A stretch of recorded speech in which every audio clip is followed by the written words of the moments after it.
Hello दोस्तों, कैसे हैं? आशा करते ठीक होंगे। आज का कहानी एक बूढ़ी माँ की दर्द भरी कहानी लेकर आए हैं जो आपके दिल को छू जाएगी। तो आइए बिना देरी के इस वीडियो को शुरुआत करते हैं। 3 साल हो चुके थे बेटे को अपना घर छोड़कर विदेश में बसे हुए। इन 3 सालों में बूढ़ी माँ और ज़्यादा बूढ़ी हो गई थी। 75 वर्ष की उम्र में सुलोचना देवी की याददाश्त काफ़ी कमज़ोर होती जा रही थी। उन्हें रोज़मर्रा की चीज़ें याद न रहती, लेकिन जो उन्हें हमेशा याद रहता वह था उनका बेटा। दिन हो या रात, एक पल भी ऐसा न होता जब उन्हें अपने बेटे की याद न आती। दोस्तों, कहानी पूरी सुने और वीडियो को लाइक ज़रूर करें। दूसरी तरफ बेटा था जो साल भर में एक आध बार अपने माँ को फ़ोन कर लिया करता और 1-2 मिनट से ज़्यादा बातें भी ना किया करता। फिर भी यह बूढ़ी माँ टकटकी लगाए अपने बेटे का इंतज़ार करती रहती। एक दिन बेटे का विदेश से फ़ोन आया। हेलो हेलो, सुन रही हो ना माँ? अनिल बोल रहा हूँ, तुम्हारा बेटा। कैसी हो माँ? मैं ठीक हूँ बेटा। तुम, बहू और मेरा पोता कैसा है? माँ ने पूछा। सब अच्छे हैं माँ। मैं अगले हफ्ते गांव आ रहा हूँ माँ, तुम्हें लेने। अब हम सब साथ में ही लंदन रहेंगे माँ, तुम्हारी बहू कह रही थी। माँ को यहाँ पर लेकर आओ, बेचारे अकेली वहाँ परेशान होती होगी, बेटे ने कहा। माँ की बूढ़ी सूखी आंखें आंसुओं से भीग गई। उसके कमज़ोर शरीर के नस नस में खुशी की लहर दौड़ गई।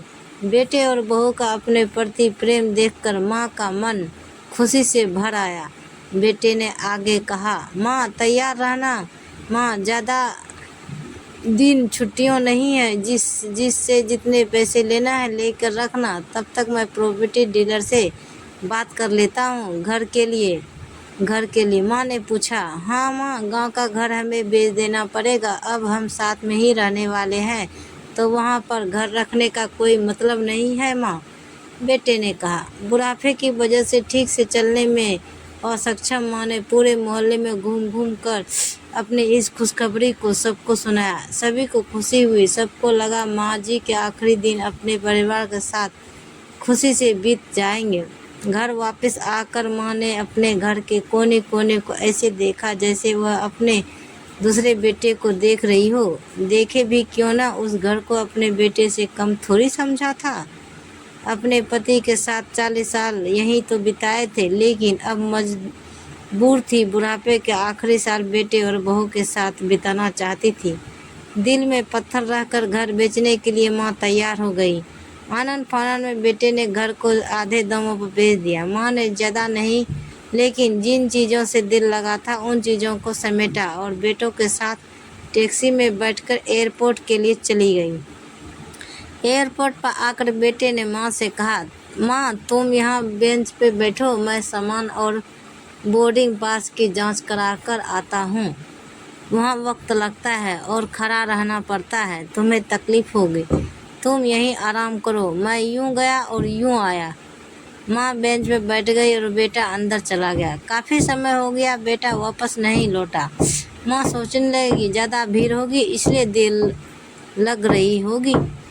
अंधेरा होने को आया। अब तो लोगों की चहलकदमी भी कम होने लगी। माँ को अब चिंता होने लगी। एक कर्मचारी ने आकर पूछा, किससे मिलना है माँ जी? आपको यहाँ पर क्यों बैठी हैं?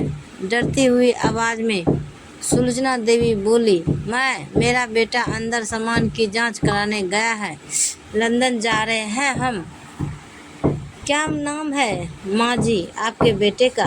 कर्मचारी ने पूछा। अनिल नाम है मेरे बेटे का, सुलोचना देवी ने बताया।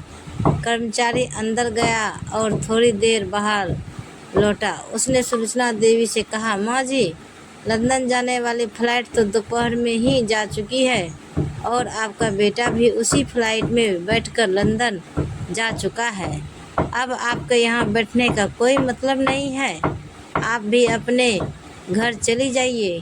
क्या जा चुका है और मैं घर जाऊँ? घर? माँ की आंखों से आंसुओं के सैलाब उठने लगे। जैसे तैसे माँ घर पहुँची।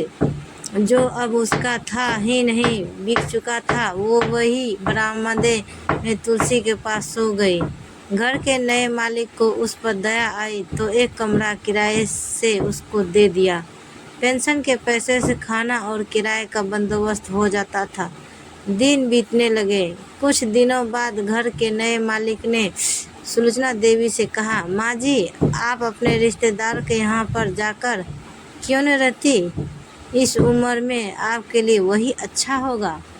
अच्छा तो होगा, लेकिन अगर मेरा बेटा वापस आया तो उसका ख्याल कौन रखेगा? मेरा बेटा बहुत भोला है, उसे अपना ख्याल रखना बिल्कुल नहीं आता। मैं कहीं नहीं जाऊंगी, क्या पता कब उसे मेरी ज़रूरत पड़ जाए, माँ ने कहा। दोस्तों, सच बता रही हूँ माँ की ऐसी बातें सुनकर मेरी आंखों में आंसू आ गए। किसी ने सच ही कहा है, पुत कपूत हो सकता है लेकिन माता कभी कुमाता नहीं होती।